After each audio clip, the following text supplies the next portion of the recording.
Hyunwoo stood in the massive chamber and felt very small. The walls stretched up so high he could not see the top. Strange lights moved across the ceiling like stars, but they were not stars. They were the eyes of aliens watching him. The Galactic Council chamber was built for beings much larger than humans. Hyunwoo had to crane his neck to look at the speakers. Each alien was different. Some looked like giant crystals that hummed when they talked. Others were clouds of gas that changed colors. The biggest ones had tentacles as thick as tree trunks. Jin A sat in the viewing area behind him. She was the best scientist on Earth when it came to studying aliens. Her hands were shaking. She tried to hide it, but Hyunwoo could see her fingers gripping her tablet too tight. This meeting would decide if humans could join the galactic community or stay trapped on their homeworld forever. Captain Dongsu stood near the back wall. His uniform was crisp and clean, but his face was hard. He did not trust aliens. He never had. His job was to protect the human delegation, but there was not much he could do here. They were surrounded by thousands of alien species, each one more advanced than humanity. The council speaker was named Vorth. It looked like a massive jellyfish with too many eyes. Its voice came from everywhere at once, echoing off the walls. When it spoke, the other aliens went quiet. "We have studied your species for many cycles," Vorth said. Its tentacles moved slowly through the air. "We have watched your wars. We have seen your weapons. We have observed your expansion into space." Hyunwoo felt his heart beating faster. This did not sound good. He had hoped the council would see humanity's potential. Instead, they seemed focused on humanity's flaws. "Your species advances too quickly," said a crystal being that sparkled, like diamonds. "In just 100 of your years, you went from flying in primitive aircraft to building stations in space. This rate of growth is dangerous." Another alien spoke up. This one looked like a giant insect with wings that buzzed when it moved. They fight constantly among themselves. Even now, as they reach for the stars, they cannot stop making war. Ginny leaned forward in her seat. She wanted to speak, to defend humanity, but the rules were clear. Only the ambassador could talk during the formal session. She had to stay quiet and watch. "We have seen species like yours before," Vorth continued. "They grow fast and burn bright. Then they destroy everything around them. We cannot allow this to happen again." Hyunwoo stepped forward. The translator device around his neck made sure his words would be understood by all the different aliens. "Honorable council members," he began, "humanity has made mistakes. We know this. But we have also learned from them. We have stopped fighting major wars. We work together now more than ever before." A gas cloud alien shifted colors from blue to angry red. "You stopped fighting because you ran out of room on your planet. Now you want to bring your conflicts to space. We have seen your military ships. We know about your weapons." "Those ships are for protection," Hyunwoo said. "Space is dangerous. We need to defend ourselves." "From what?" Vorth asked. "Until now, you knew no other species existed. Who did you think you would fight in space?" The question hung in the air. Hyunwoo realized he had no good answer. Humans had built warships before they even knew aliens existed. It made them look aggressive and paranoid. Captain Dongsu watched the aliens carefully. Something was wrong. He had been a soldier for 20 years, and he knew fear when he saw it. Some of these aliens were not just cautious about humanity. They were scared. But scared of what? Humans were tiny compared to most of these species.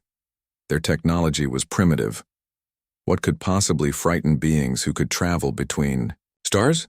"The decision is made," Vorth announced. The chamber fell completely silent. "Humanity is denied membership in the Galactic Council.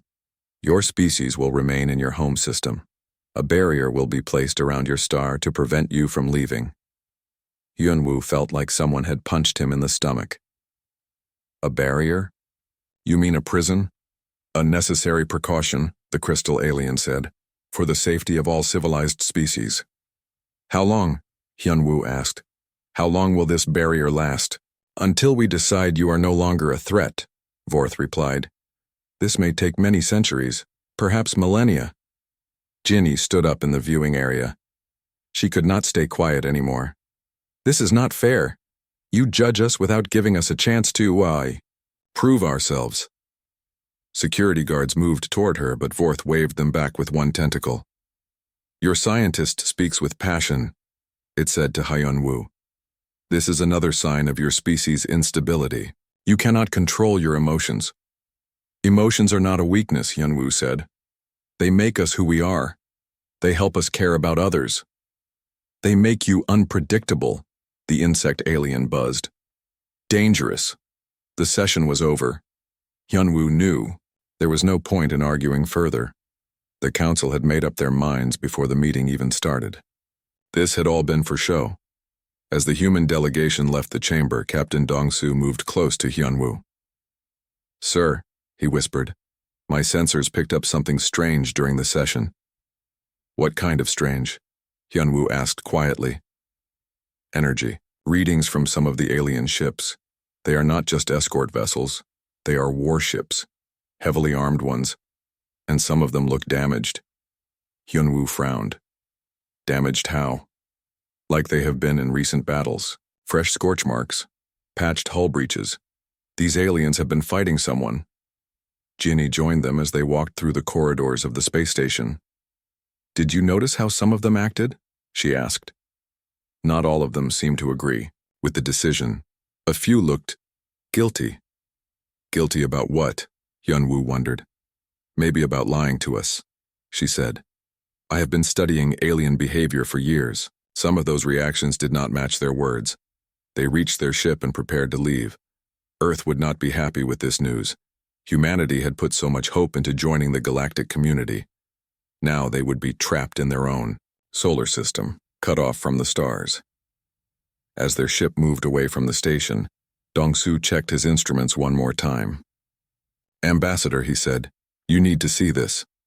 On the screen was a display of energy readings from the area around the station. There were dozens of signals that had not been there when they arrived. What am I looking at? Hyun-woo asked. Ships, Dong-soo said. Lots of them. They are hiding just outside sensor range. Someone else is watching this meeting. Jine studied the data. These energy signatures do not match any of the council species we know about. Then who are they? Hyun-woo asked. Before anyone could answer, a new signal appeared on their communications array. It was encrypted and hidden in their routine data stream. Someone had sent them a secret message. Ginny worked quickly to decode it. When the translation appeared on screen, all three humans stared in shock. The barrier is not to keep you in, the message read. It is to keep something else out. Be ready. They are coming. The message gave coordinates to a location in space far from any known star system. It also contained what looked like technical specifications for some kind of ancient technology. Who sent this? Hyun-woo asked. I do not know, Jine replied. But whoever they are, they know something the council does not want us to know. As their ship set course for Earth, none of them noticed the small probe that detached from their hull. It had been placed there while they were in the council chamber. Now it sent a signal deep into space, far beyond the edge of the galaxy. Something in the darkness received that signal and began to move toward the Milky Way. The council had made their decision about humanity, but they were already too late. The real threat was not the humans they had just imprisoned. It was what the humans would become when they learned the truth about their past. Admiral So-young stared at the reports scattered across her desk. 6 months had passed since the council rejected humanity, and the news kept getting worse. The alien barrier around the solar system was almost complete. Soon, no human ship would be able to leave or enter their home system. The Moonbase Alpha Command Center buzzed with activity. Officers moved between workstations, their faces grim. Everyone knew what the barrier meant. Humanity was being locked away like dangerous animals in a cage. Dr. Kehoe walked into the Admiral's office carrying a thick tablet. His hair was messy from long hours in the research labs. Admiral, you need to see this, he said, setting the tablet down on her desk. More bad news? So-young asked. Actually, no. This might be the best news we have had in months. Kehoe activated the tablet's holographic display. A three-dimensional map of the solar system appeared, showing every human, outpost, mining station, and research facility. "What am I looking at?" So Young asked. At first glance, it looks random. Humans built bases wherever they found useful resources or good research opportunities. But watch this. Kehoe touched a control, and lines appeared connecting all the human installations. The pattern that emerged made So Young gasp. "That is impossible," she whispered. The human installations formed a perfect geometric pattern. It was incredibly complex, with mathematical relationships that would have taken supercomputers years to calculate. Yet somehow, without planning or coordination, humans had built their space infrastructure in this exact arrangement. Engineer Hee Jin appeared on the office's communication screen. She was calling from the asteroid belt mining station. "Admiral, are you seeing this data too?"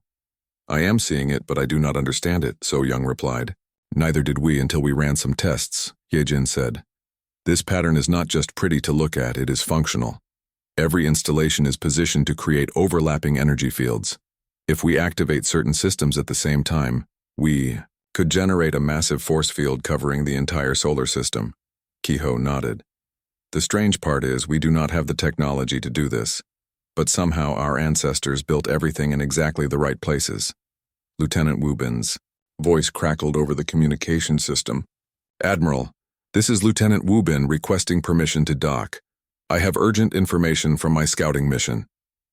"Permission granted," So Young replied. "Report to my office immediately." Wu Bin arrived 20 minutes later, still wearing his pilot suit. His face was pale and his hands shook slightly as he set down his data recorder. "What did you find out there?" So Young asked. "The barrier is not what we thought," Wu Bin said. "I managed to get close enough to scan it before. It was fully active. Admiral, this thing is not just keeping us in, it is designed to keep something else out." "Explain." "The energy patterns face both directions. Most of the defensive systems point outward, toward deep space. Whatever this barrier is meant to stop, it is coming from outside the galaxy." Kehoe frowned. "That does not make sense. Why would the Council protect us from an outside threat while also imprisoning us? Maybe they are not trying to protect us," Hee Jin said from the screen. "Maybe they are trying to protect themselves from us." Specialist Nam Ju's voice came over the base communication system. "Admiral, I am picking up a strange transmission. It is heavily encrypted, but I think someone is trying to contact us. Put it through," So Young ordered. The voice that came through the speakers was definitely alien, but it spoke human languages perfectly. "Human leaders, this is Keth of the Free Traders Alliance. I have information you need to hear. This is Admiral So Young. How did you get past the Council's monitoring systems?" "The same way I have been getting past them for years. The Council is not as powerful as they pretend to be. Can you meet me at coordinates I am sending now? Come alone and bring only your most trusted people." So Young looked at the coordinates. They were just outside the barrier in a region of space that should have been empty. "Why should we trust you?" she asked. "Because in 3 days, your barrier will be complete. After that, you will never get another chance to learn the truth about what is really happening in this galaxy." The transmission ended. So Young looked at her officers. "Opinions? It could be a trap," Wu Bin said. "Everything feels like a trap these days," Kehoe replied. "But we need information. We are operating blind." "I agree," Hee Jin said from the screen. "We have to take the risk." So Young made her decision. "Wu Bin, prepare your fastest ship. Kehoe, Hee Jin, you are with me. Namju, monitor all communications while we are gone." The journey to the meeting point took 8 hours. They approached the coordinates. Their sensors detected a ship unlike anything they had seen before. It was clearly alien, but it did not match any Council species they knew about. The alien trader Keth turned out to be a tall, thin being with gray skin and large black eyes. Its ship was small but heavily modified with technology from dozens of different species. "Thank you for coming," Keth said as the humans boarded its ship. "I know this is dangerous for you.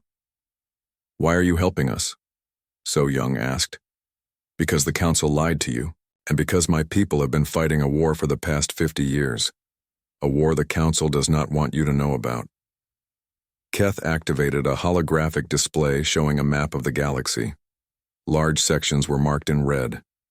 These systems have gone dark in the past 5 decades, Keth explained. No communications, no trade, no signs of life.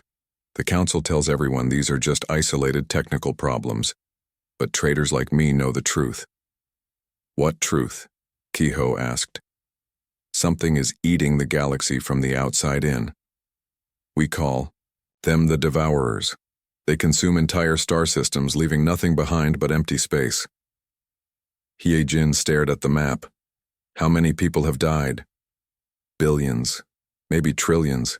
Entire species have vanished. The Council's combined fleets cannot stop them. Then why imprison humanity? So Young asked. Why not ask for our help? Keth's large eyes blinked slowly. Because they are afraid of you. Not because of your weapons or your aggression. Because of what you represent. I do not understand. Long ago, before the Council existed, there were other guardians in this galaxy. They fought the Devourers to a standstill and imprisoned them in a dimension between realities. But the cost was enormous. The Guardians sacrificed themselves to power the prison. What does this have to do with humans? Wu Bin asked. Because humans are not a new species. You are the descendants of those ancient guardians. Your people forgot their past, but your instincts remain. That is why you built your installations in the perfect pattern. That is why you developed technology so quickly. You are remembering. So Young felt a chill run down her spine. You are saying humans used to rule the galaxy? Not rule. Protect. And the Council fears that if you remember who you used to be, you might try to fight the Devourers again. They would rather let the galaxy die slowly than risk awakening your full potential. But the barrier is meant to keep you contained until the Devourers consume everything else. Then they will destroy your solar system last. The Council thinks this will give them more time to find another solution. How much time do we have? Kehoe asked. The Devourer fleet will reach the outer edge of Council space in 2 years. They will be at your barrier in 5 years, maybe less. The humans exchanged glances. 5 years to figure out how to save not just themselves, but the entire galaxy. There is something else, Keth continued. The coordinates you received in your secret message. They lead to an ancient installation that your ancestors built. If any of their technology still works, you might find answers there. Is this installation inside our solar system? So Young asked. No.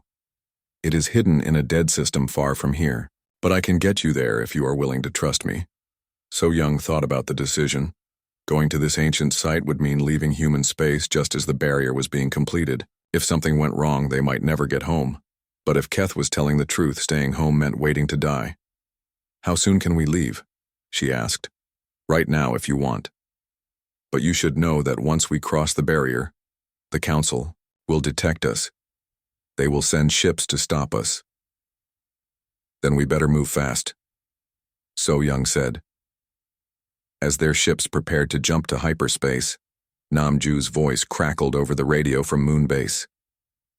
Admiral, the barrier just activated, and I am detecting massive energy signatures throughout the solar system. All our installations are powering up on their own.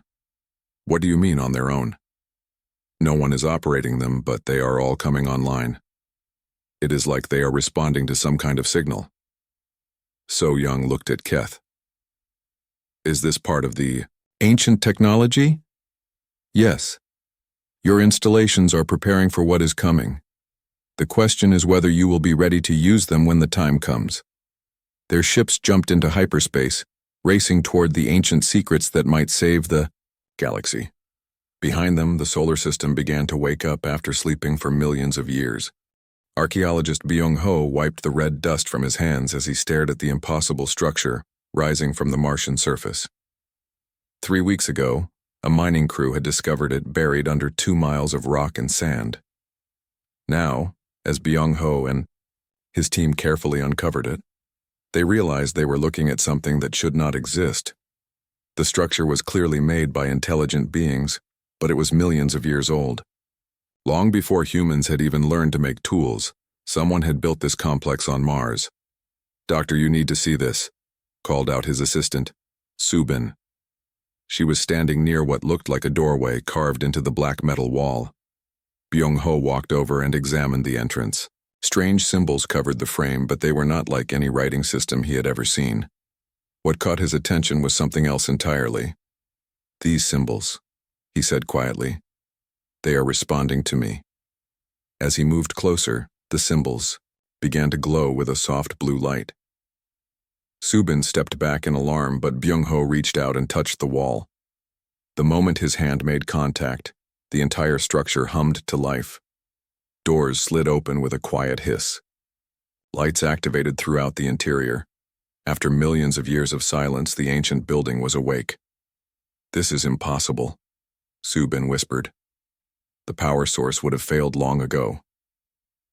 Unless it was designed to last forever," Byung-ho replied, "and unless it was waiting for the right person to activate it." Meanwhile, back on Earth, Dr. Yoon Seo was having her own impossible experience. The quantum physicist had been studying the strange energy readings coming from human installations across the solar system. Every base, every mining station, every research facility was generating power levels that defied explanation. Her assistant, technician Jamin, brought her another set of readings.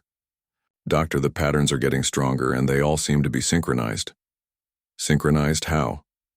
"Like they are all connected to the same central control system." "But we know that is impossible.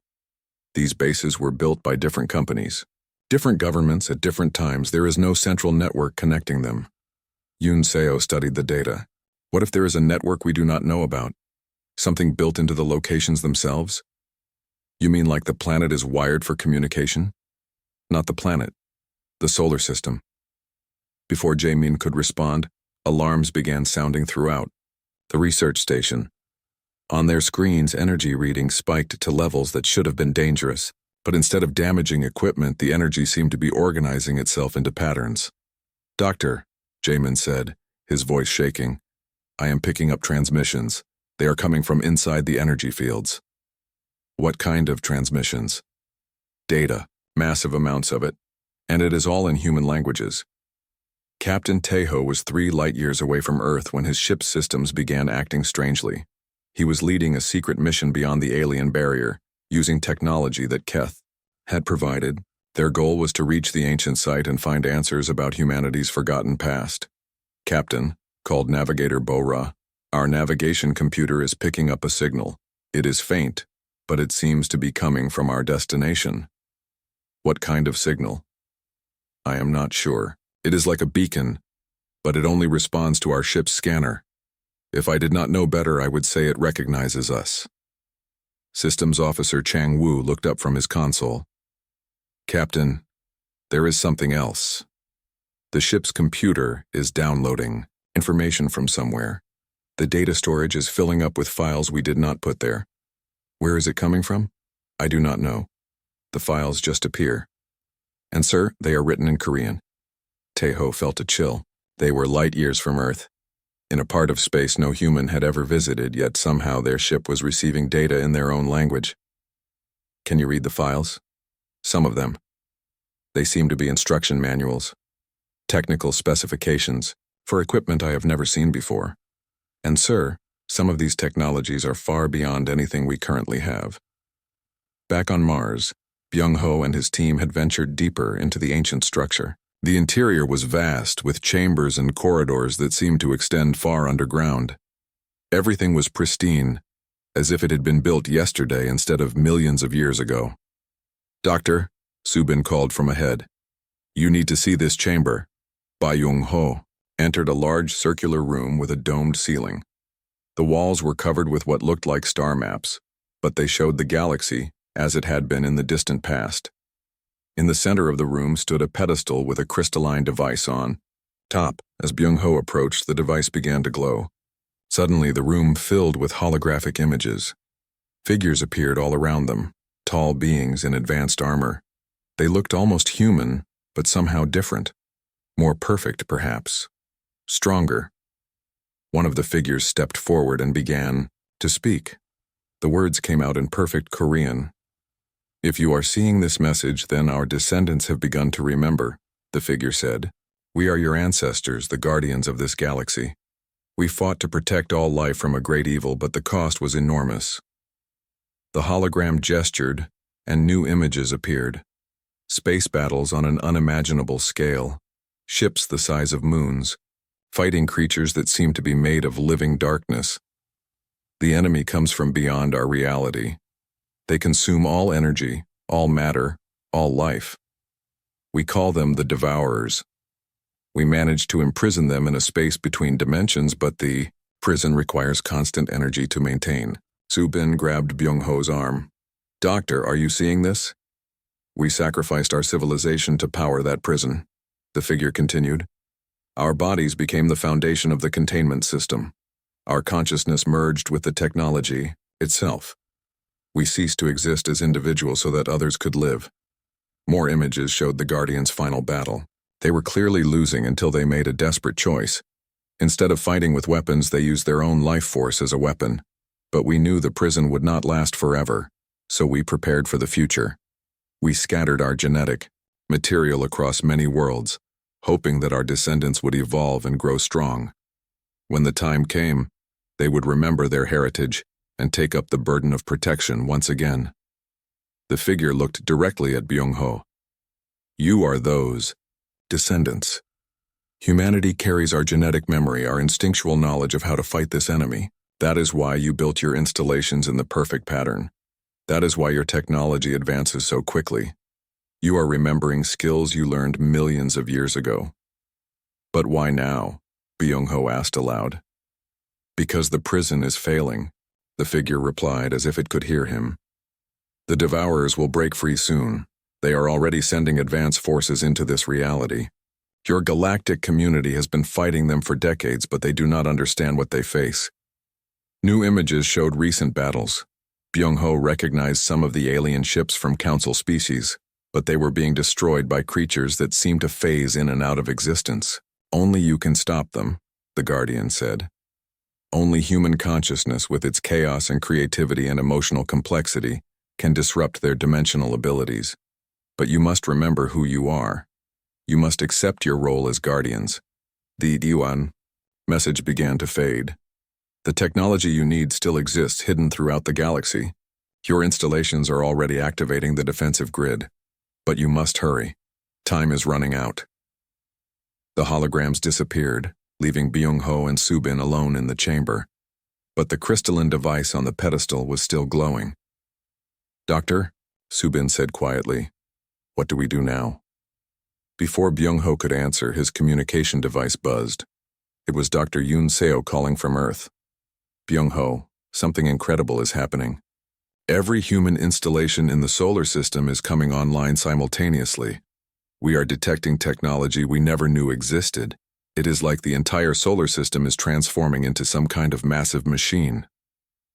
"I know," Byung-ho replied. "I am sending you data from Mars. Ancient records that explain everything." "Ancient records?" "From our ancestors. Yoon Seo, we are not who we think we are. Humans used to be the guardians of this galaxy, and something is coming that we will have to fight." As he spoke, his device chimed with an incoming message from Captain Taeho. "Doctor, this is Captain Taeho. We have reached the ancient site. It is incredible. A massive space station that is clearly human-built, but impossibly old. And it is powering up.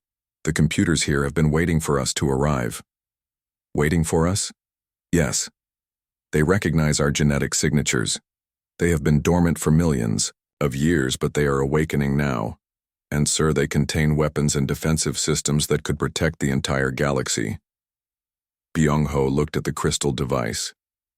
Deep down, in a part of his mind he had never accessed before, he could feel knowledge stirring, memories that were not his own, skills and understanding that belonged to his ancient ancestors. "The Council was right to fear us," he said quietly. "Not because we are aggressive, but because we are about to remember what we are capable of." Across the galaxy, ancient human technology continued to wake up. The prison that held the devourers grew weaker, and somewhere in the darkness between realities, something vast and hungry began to stir.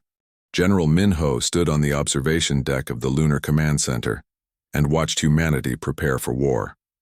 Across the solar system, ancient defense platforms were rising from locations where no one had ever seen them before.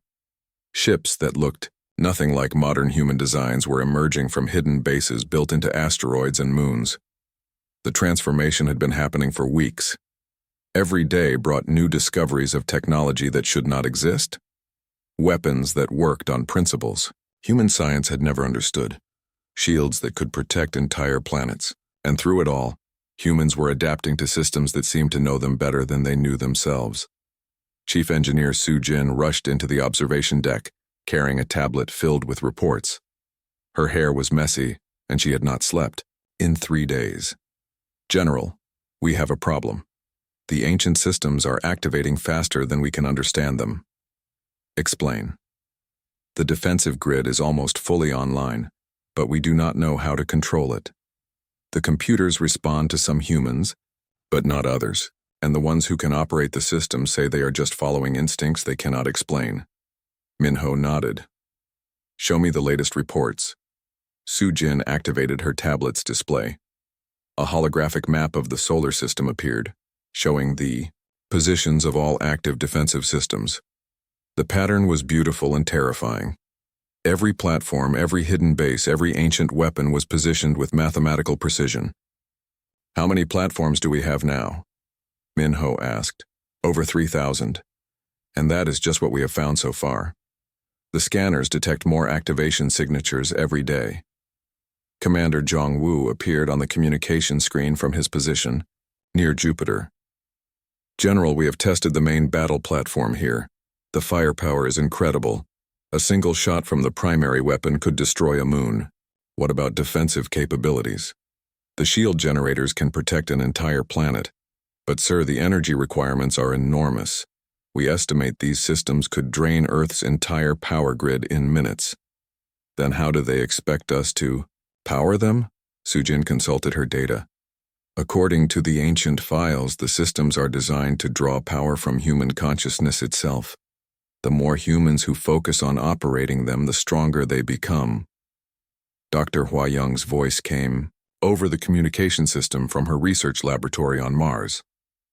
General, I think I understand how this works. We have been studying the genetic memory activation in our volunteers. What have you learned? Human brains have unused neural pathways that contain information from our ancestors.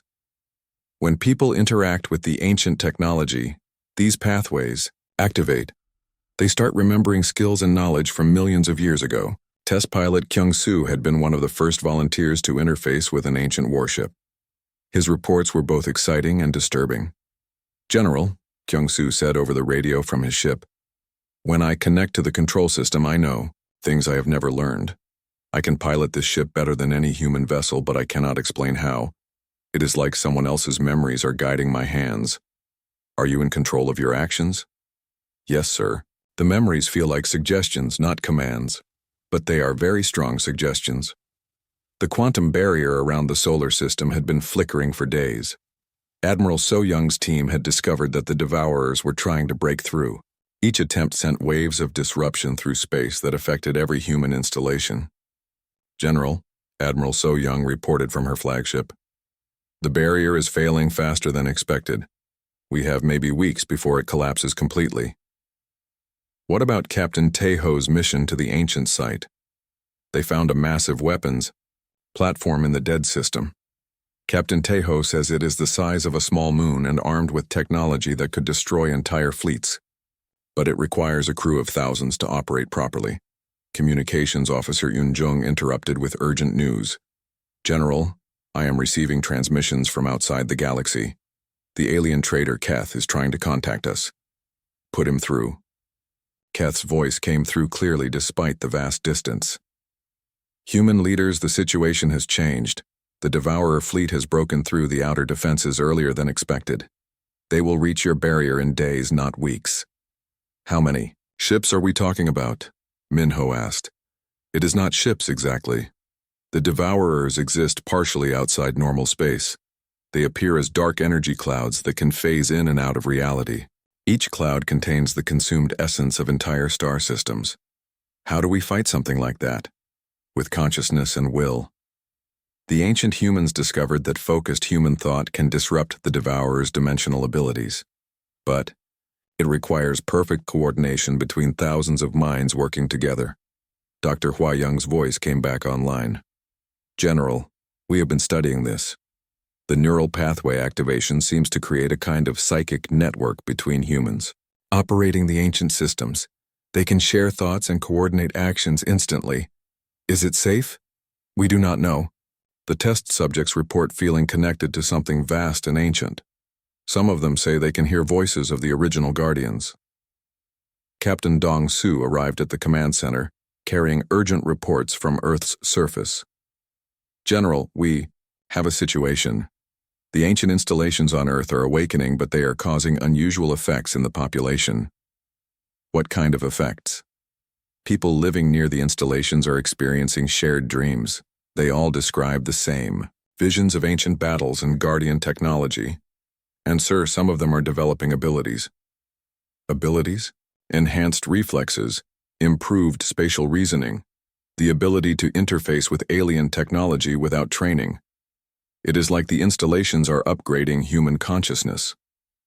Minho studied all the reports.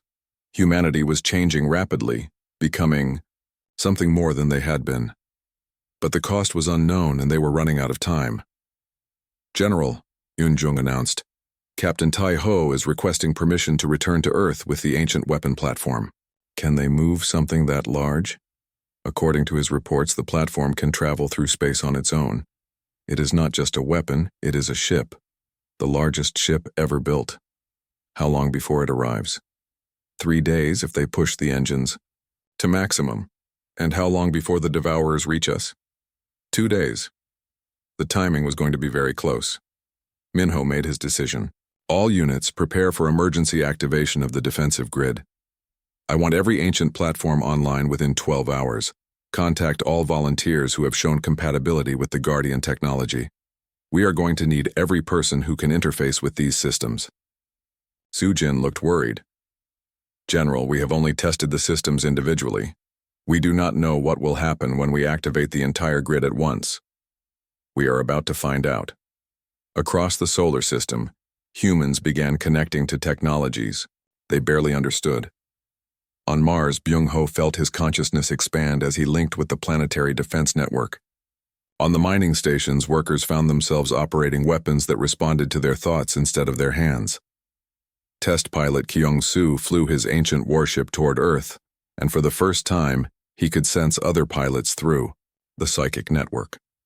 Hundreds of humans were connecting to the Guardian systems, and their minds were beginning to merge into something larger. General, Dr. Huayang reported, the network is stabilizing. But sir, the test subjects are changing. Their brain patterns are becoming more complex. They are developing capabilities that humans have never had before. Are they still human? Yes, but they are becoming what humans used to be, what we were meant to be. The quantum barrier around the solar system suddenly flared with brilliant light, then began to collapse. On every sensor screen, dark shapes appeared at the edge of the system. The Devourers had arrived. All stations. This is General Minho. The enemy is here. Activate all defensive systems. Humanity. It is time to remember who we are. Throughout the solar system, ancient technology came fully online for the first time in millions of years. The defensive grid that humanity's ancestors had built began to awaken, powered by the consciousness of their descendants. But as the grid activated, space itself began to change. Reality became more flexible near the human installations. And in the deepest parts of the network, something vast and ancient stirred to life. The original Guardians had not entirely died when they sacrificed themselves. They had been waiting, dormant within their own technology, for the day when their descendants would need them again. That day had arrived. Admiral So-young watched the quantum barrier collapse in a cascade of brilliant light and knew that everything would change in the next few hours. The Devourers had arrived at the edge of the solar system, and they were nothing like what humanity had imagined. They appeared as massive clouds of dark energy that seemed to absorb light itself. Each cloud was the size of a small moon, and there were dozens of them. But the most terrifying thing was how they moved. They did not travel through space like normal ships. Instead, they phased in and out of reality, appearing and disappearing as they chose. "All stations, prepare for contact," So Young announced over the fleet communication system. "Remember, these things exist partially outside our dimension. Standard weapons will not work." Captain Tejo's voice came through from the massive ancient weapon platform he was bringing back from the dead system. "Admiral, we are 30 minutes out. This platform has weapons specifically designed to fight the Devourers, but it needs thousands of operators to function properly. How many people do we have who can interface with the Guardian technology?" Dr. Hua Young answered from her research station. "Over 10,000 humans are now connected to the neural network. The number is growing every minute as more people link with the ancient systems." General Minho coordinated the defense from the Lunar Command Center. Ancient platforms throughout the solar system were coming online, their weapons charging with energy that seemed to bend space around them. But as impressive as the technology was, humanity was still vastly outnumbered. The first Devourer cloud reached Mars and immediately began consuming the planet's energy. The red planet's surface started to dim as the creature drained its core, heat. But when it tried to approach the ancient installation where Byung-ho was working, something unexpected happened. The Devourer cloud stopped moving. For the first time since arriving, one of the creatures seemed confused. "It cannot phase near the installation," Byung-ho reported, his voice strange and distant as he communicated through the Guardian network. "The ancient technology is disrupting its dimensional abilities." Engineer Hye-jin was coordinating the asteroid belt mining stations when she discovered something remarkable. "General, the Devourers are not just consuming energy. They are trying to consume information, but human consciousness is causing them problems." "What do you mean?" "Their energy patterns become chaotic when they encounter human thoughts. It is like our mental activity is poison to them." Dr. Kehoe had been studying the ancient records and found a crucial piece of information. "General, I know why the original Guardians sacrificed themselves. The Devourers feed on order and predictability. But human consciousness is chaotic and creative. When the Guardians merged their minds with the technology, they created a network that the Devourers cannot digest. The battle began when the first Devourer cloud tried to consume Earth's moon. Captain Dongsu was commanding the lunar defense platforms when the creature appeared above the surface. "All platforms fire," Dongsu ordered. The ancient weapons fired beams of energy that were not quite light and not quite matter. When the beams hit the Devourer cloud, it screamed. The sound came not through space but directly into the minds of every human in the solar system. The creature tried to phase away, but the Guardian weapons followed it through dimensional space. For the first time in millions of years, a Devourer was actually hurt. Test pilot Kyung-soo led a squadron of ancient warships against another Devourer cloud near Jupiter.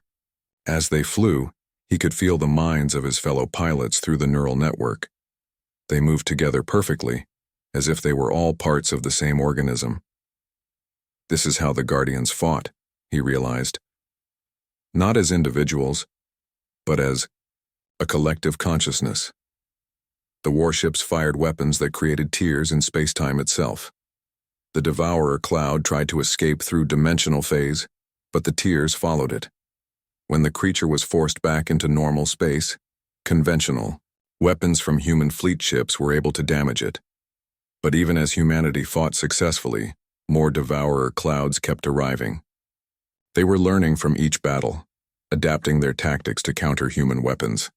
"We need the main platform," Admiral So Young announced. "Captain Tejo, how much longer?" 5 minutes. "But Admiral, this thing requires a massive crew. I'm reading the specifications now. It needs 10,000 minds working in perfect harmony to operate at full capacity.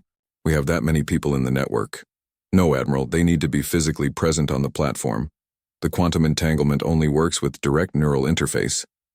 Navigator Bora was studying the tactical situation when she made a crucial observation. Admiral, the Devourers are not just attacking randomly. They are trying to reach Earth specifically. Why Earth? Systems Officer Chang Wu had been analyzing Devourer movement patterns. Because that is where the primary control node is located. If they can consume Earth's core, they can shut down the entire Guardian network. The largest Devourer cloud, bigger than any of the others, suddenly appeared near Earth. It ignored all the defensive platforms and headed straight for the planet's surface. All ships, intercept. So Young ordered, but the massive creature phased through every attack. Nothing could stop its approach to Earth. That was when Captain Tejo arrived with the ancient weapon platform. The enormous ship emerged from hyperspace like a small moon, bristling with weapons that defied physics. But even more importantly, it began broadcasting a signal that called to every human connected to the Guardian network. All network participants, we need you on the platform now, Tejo announced. Emergency transport systems are activating. Across the solar system, humans, connected to the Guardian network, began disappearing in flashes of light. They were being teleported directly to the weapon platform using technology that moved consciousness itself. Byung-ho found himself standing in a vast control chamber alongside thousands of other humans. Dr. Hua Young appeared next to him, then Engineer Hai Jin, then countless others. The chamber was designed for exactly this purpose, with neural interface stations for 10,000 operators. Take your positions, announced a voice that seemed to come from the platform itself.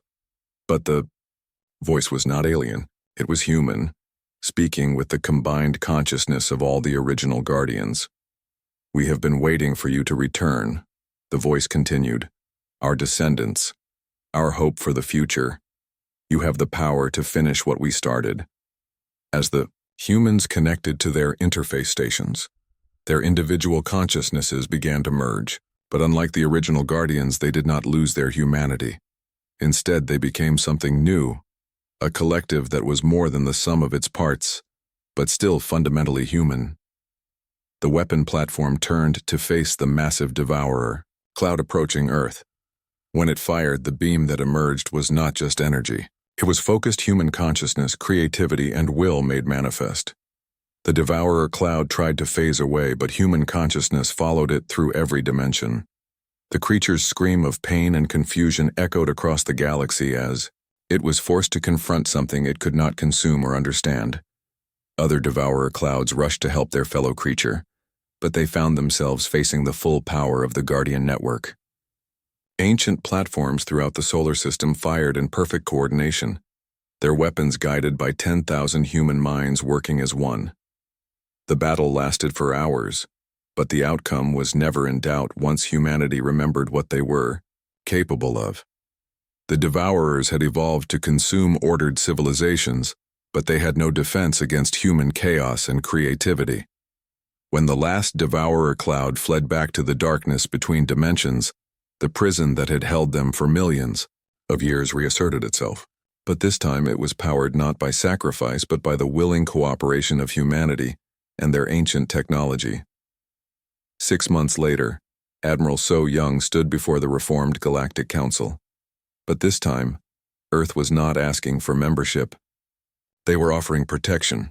The Guardian network is operational again, she announced to the assembled alien species. The Devourers are contained, and we will make sure they stay that way. The council speaker, Vorth, moved its tentacles nervously. And what do you want in return? Nothing, So Young replied. Protecting the galaxy is what we do. It is what we have always done. Ambassador Hyunwoo, now serving as Earth's primary diplomatic representative, stepped forward. But we will need your cooperation. The network requires maintenance and expansion. We will need bases in every system to ensure complete coverage. The crystal alien that had opposed humanity's membership months ago now spoke with a different tone. You are offering to protect species that rejected you? Dr. Yoon Seo answered from her position as head of the Guardian Research Division. We are offering to protect everyone. That is what Guardians do. The Council voted unanimously to accept Earth's protection. They had little choice. The alternative was extinction. Jin Ai, now serving as Earth's alien liaison, worked with species across the galaxy to establish new Guardian installations. The work was enormous, but humans approached it with the same chaotic creativity that had defeated the Devourers. The ancient platform that Taeho had commanded became the flagship of humanity's new Guardian fleet.